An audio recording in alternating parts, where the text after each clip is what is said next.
বাসায় ফিরে এসে থমকে গেল তোতাটা। তার নিজের বাসায় একটা অচেনা ডিম। এটা তার না, কেউ রেখে গেছে নাকি হারিয়ে গেছে, সে কিছুই বুঝতে পারল না। চারদিকে তাকালো, কেউ নেই। একটু চুপ করে থাকলো।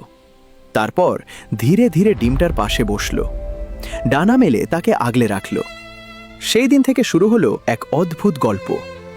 অনেক পাখি হাসতে লাগলো, এটা তোর ডিম না, এটা ফোটাবে কেন? কেউ মজা নিল, কেউ ঠাট্টা করল, কিন্তু তোতা থামেনি। সে প্রতিদিন ডিমটাকে আগলে রাখে, ঠোঁট দিয়ে পরিষ্কার করে, ডানা দিয়ে উষ্ণতা দেয়। দিন যায়, রাত যায়, ঝড় আসে, বৃষ্টি আসে, তবুও সে ছাড়ে না। হঠাৎ একদিন ডিমটা নড়ল, নড়ল, ছোট্ট একটা ফাটল। তারপর ফুটে বের হলো একটা বাচ্চা। কিন্তু ওটা তোতা না, অনেক বড়, অন্যরকম, একটা শক্তিশালী পাখির ছানা। চারদিকে আবার হাসাহাসি, বলেছিলাম না এটা তোর না। কিন্তু বাচ্চাটা চোখ খুলেই তোতার দিকে তাকালো, ধীরে ধীরে তার ডানার নিচে ঢুকে গেল।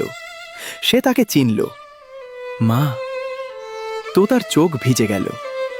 দিন যায়, বাচ্চাটা বড় হতে থাকে, ডানা শক্ত হয়, শরীর বড় হয়, কিন্তু সে কখনো ভুলে না কে তাকে আগলে রেখেছিল।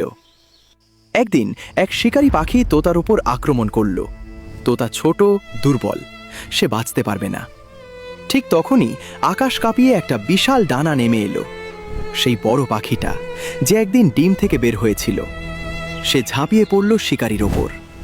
এক আঘাতে তাকে তাড়িয়ে দিল। তোতা অবাক হয়ে তাকিয়ে রইল।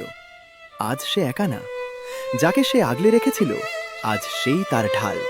ভালো লাগলে ভিডিওটি শেয়ার করো এবং পেজটি ফলো করে দিও বন্ধুরা।